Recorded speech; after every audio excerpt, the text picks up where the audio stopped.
Happy Navratri. जय माता दी। मैं आप लोगों के सामने एक माता जी के गीत प्रस्तुत करने जा रही हूँ। अगर मेरी ये गीत आप सभी को अच्छी लगी तो प्लीज़ सब्सक्राइब एवं लाइक करें और अपने सभी दोस्तों में शेयर करें।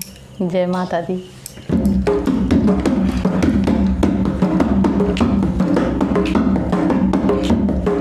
माई के सजल दरबार हो, चढ़े नारियल चुनरिया।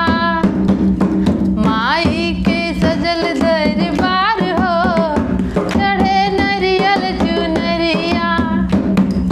नरियल चुनरिया चढ़े, नरियल चुनरिया, नरियल चुनरिया चढ़े,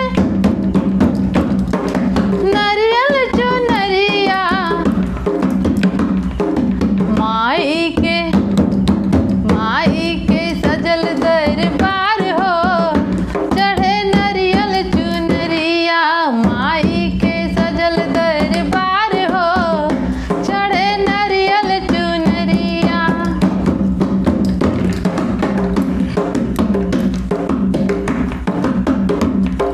नौ दिन नवरात्र में, नौ दिन नवरात्र में पूजा करेला। ज्योति माई के दिन रात जलेला। नौ दिन नवरात्र में पूजा करेला। ज्योति माई के दिन रात जलेला। सेवा करी दिन रात हो, चढ़े नारियल चुनरिया।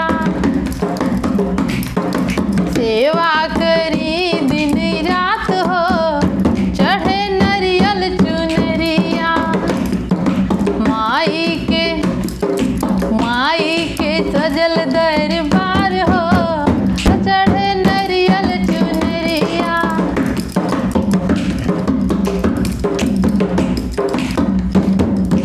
असुरन के मार मार जगह बनवलू, अपने भक्तन के माई घरवा बसवलू। असुरन के मार मार जगह बनवलू, अपने भक्तन के माई घरवा बसवलू। भरल बाराउर दरबार हो, ओ चढ़े नारियल चुनरिया। भरल बाराउर दरबार हो, चढ़े नारियल चुनरिया। माई के सजल दरबार हो, चढ़े नारियल चुनरिया। बैठे दुआरिया में रहिया निहारी। बैठे दुआरिया में रहिया निहारी। कौने गली जाई है मोर महारानी। कौने गली जाई है मोर महारानी।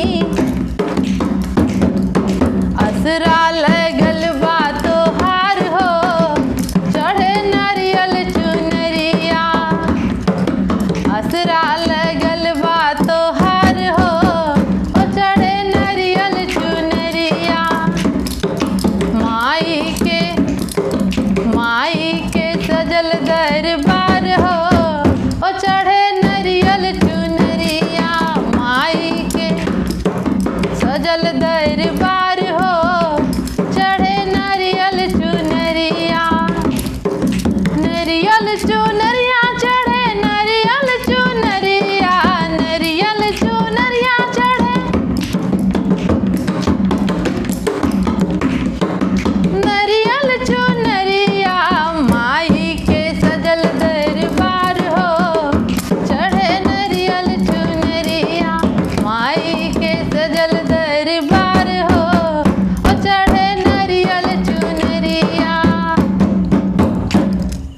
जय माता दी।